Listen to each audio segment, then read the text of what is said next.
L'invité de Bonsoir Lyon, Sophie Léonfort, bonsoir et merci d'avoir accepté notre invitation. Vous êtes la directrice générale du centre hospitalier Saint-Joseph-Saint-Luc. La situation sanitaire se dégrade de jour en jour dans le département du Rhône. Mercredi, l'agence régionale de santé a demandé à tous les hôpitaux et cliniques privées ou publiques de déclencher le plan blanc. Quelle est la situation concrètement aujourd'hui à Saint-Joseph-Saint-Luc? Combien avez-vous de patients Covid? Alors l'ensemble des professionnels de l'établissement s'est mobilisé très rapidement. Effectivement, vous l'avez dit, on a déclenché le plan blanc mercredi. Aujourd'hui, on a 25 patients hospitalisés pour une infection Covid dans l'établissement. Le déclenchement du plan blanc, concrètement, qu'est-ce que ça veut dire à Saint-Joseph-Saint-Luc? Nous avons travaillé avec l'ensemble des professionnels pour augmenter notre capacité en lits d'hospitalisation, notamment des lits de soins critiques, les lits de réanimation. Donc depuis mercredi, nous avons ouvert 2 nouveaux lits et nous sommes en capacité d'en ouvrir 2 de plus dès ce week-end.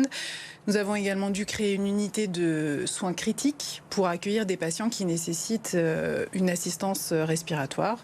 C'est fait aussi depuis jeudi matin. Et puis nous avons une unité de médecine Covid pour accueillir des patients et les isoler et les surveiller. Aujourd'hui, sur les 25 patients que vous avez, ces répartis ne sont pas tous en réanimation. Il y a des patients... La proportion est à quel niveau? Alors nous avons 10 patients en réanimation aujourd'hui. Après, la situation évolue très, très vite. Vous avez la possibilité encore aujourd'hui d'en accueillir? Il reste des lits disponibles en réanimation? Alors aujourd'hui, je vous le disais, on a la possibilité d'augmenter notre capacitaire de 2 lits. Donc on a la possibilité d'accueillir 2 nouveaux patients. Par rapport aux vagues précédentes, on se situe à quel niveau actuellement? Vous avez plus de patients que lors de la 3e, de la 4e vague. Ça ressemble à quel épisode qu'on a déjà vécu? Alors chaque vague est différente et à chaque fois on doit se réinventer à l'hôpital public. La particularité de cette vague, c'est un phénomène, la conjonction de 3 phénomènes. D'abord, on est en hiver, donc nous avons la grippe et la bronchiolite à gérer dans les établissements publics. Nous sommes sur un contexte de ressources humaines un peu tendues puisque les infirmières et les aides-soignants sont difficiles aujourd'hui à recruter sur les établissements publics de santé. Et en plus, on a cette 5e vague Covid qui est particulièrement rapide. Donc, la situation est maîtrisée. On s'est très vite réorganisé avec nos partenaires, les Hospices civils de Lyon et les autres établissements du territoire. Et on s'est coordonné pour réouvrir des lits de réanimation. Mais la particularité, c'est que ça a été très vite, malgré la préparation, puisque finalement, on s'attendait à une 5e vague, mais pas aussi rapide. Là, concrètement, vous avez des patients Covid qui arrivent tous les jours dans votre établissement? Tous les jours. On en a aussi qui sortent, et heureusement. Mais effectivement, on a des arrivées tous les jours. Et c'est une accélération depuis 8 jours qu'on constate sur ces entrées Covid. Le profil de ces patients, on parle beaucoup de la vaccination, de la dose de rappel. Est-ce que ce sont essentiellement des patients qui sont non vaccinés qui arrivent aujourd'hui dans votre établissement? Alors, pour être là aussi très concret, en réanimation, donc sur les 10 patients qu'on a, la moitié n'est pas vaccinée. L'autre moitié est vaccinée avec des schémas vaccinaux qui sont complets, donc 3e dose. Par contre, ce sont des patients qui sont fragiles puisque immunodéprimés. Sur une moyenne d'âge, parce que ça aussi c'est un élément qui est important pour le grand public, la moyenne d'âge en réanimation aujourd'hui est de 66 ans dans notre établissement. Le plus jeune patient a 45 ans.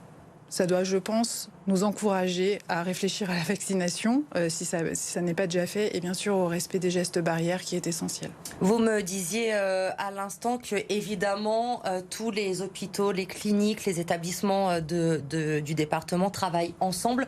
Comment ça se passe concrètement, justement, ce travail, ce lien entre vous, avec les Hospices civils de Lyon notamment? Alors nous avons des conférences une fois par semaine à l'échelle du territoire de la métropole pour nous coordonner entre nous. C'est piloté par le CHU, donc par les Hospices civils de Lyon, et par sous-territoire au sein de la métropole. On a une conférence également toutes les semaines pour bien suivre les lits qui sont disponibles sur chacun de nos établissements et éventuellement rouvrir du capacitaire. On évoquait évidemment ce plan blanc. Qui dit plan blanc dit aussi déprogrammation des opérations non urgentes. On estime entre 30 et 50% de déprogrammation depuis mercredi. C'est le cas aussi à Saint-Joseph-Saint-Luc. Vous êtes à peu près dans ce créneau-là? On est à peu près dans ce créneau-là. Cette semaine, on a déprogrammé 25% de notre activité chirurgicale. Ça veut dire que concrètement, des patients pour lesquels la prise en charge n'est pas urgente, ces opérations vont être reportées apportée, sans perte de chance pour le patient. Mais là aussi, ce report en fait fait que même quand on n'est pas en haut de la vague, les hôpitaux tournent à plein régime, puisqu'en fait on assume l'activité qu'on n'a pas pu faire. Donc depuis 2 ans, les établissements publics sont en sur-régime permanent. C'est cela, puisque ce n'est pas le premier plan blanc que l'on déclenche malheureusement dans la région depuis le début de cette crise sanitaire. Ce sont des opérations non urgentes, effectivement. On entend aussi beaucoup de craintes de certains professionnels face à ces plans blancs, des retards de diagnostic, des retards de dépistage pour certains patients qui n'osent peut-être pas venir. Est-ce que ça vous inquiète tout cela pour les années à venir ?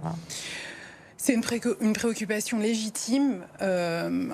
Les hôpitaux s'organisent pour qu'il n'y ait pas de perte de chance pour les patients. Donc, dès qu'on le peut, on réouvre largement nos programmes pour réussir à ne pas générer de perte de chance pour nos patients. Donc, je pense qu'il faut aussi rassurer la population. On est aujourd'hui, en tout cas sur cette 5e vague, dans une situation qui reste maîtrisée. Les hôpitaux restent ouverts. Ils continuent d'accueillir, y compris des patients programmés. Et c'était ça l'intérêt de se coordonner entre établissements. C'est de ne pas tout déprogrammer comme ça a pu être le cas sur la première vague et de continuer à suivre des patients, y compris sur la phase de dépistage et de prévention. La tension est forte. Les patients sont encore là, affluent de nouveau. Et dans tout cela, il y a le personnel qui est sur le pont depuis presque 2 ans. Qui est épuisé, on le sait, avec le plan blanc. Vous avez la possibilité notamment de rappeler ceux qui sont en congé. Est-ce que vous allez, par exemple, devoir peut-être modifier les vacances de fin d'année qui approchent avec ce nombre de patients qui arrivent? Est-ce que c'est quelque chose à quoi vous avez déjà pensé? Est-ce que vous êtes organisé par rapport à cela? Alors on fait tout pour éviter d'annuler les congés de nos personnels qui, vous le disiez très bien, sont fatigués à la fois physiquement mais qui expriment aussi une vraie lassitude sur leur mobilisation depuis 2 ans. On a organisé cette nouvelle phase de plan blanc par des rappels de personnel principalement en heures supplémentaires et je tiens vraiment à souligner le professionnalisme de nos personnels qui nous ont permis d'ouvrir des lits supplémentaires très rapidement.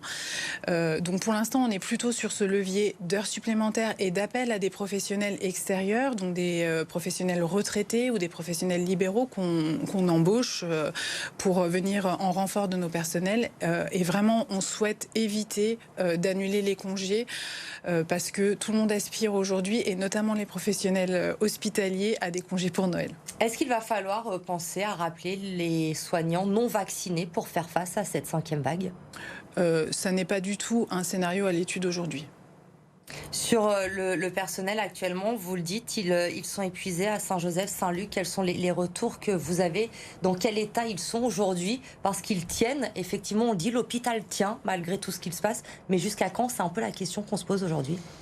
C'est très compliqué de répondre à votre question. Encore une fois, l'hôpital Saint-Joseph-Saint-Luc, c'est un établissement qui participe au service public et qui assure la continuité du service public. Les professionnels le savent et y sont attachés.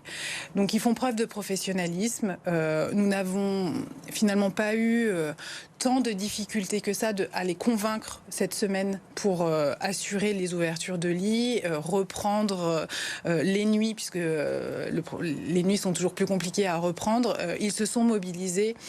Donc, je ne peux pas répondre à votre question sur la durée de leur investissement, mais ce qui est certain, c'est qu'encore une fois, aujourd'hui, ils sont au rendez-vous. Ils ont répondu présent immédiatement quand vous avez déclenché ce plan blanc. Est-ce que vous avez dû faire face à des départs de personnel depuis le début de la crise? On sait qu'il y a eu beaucoup de départs de personnel dans de nombreux établissements. Ça a été le cas chez vous aussi? Alors oui, on a été touché par le phénomène. Je ne saurais pas vous dire si c'est plus qu'ailleurs.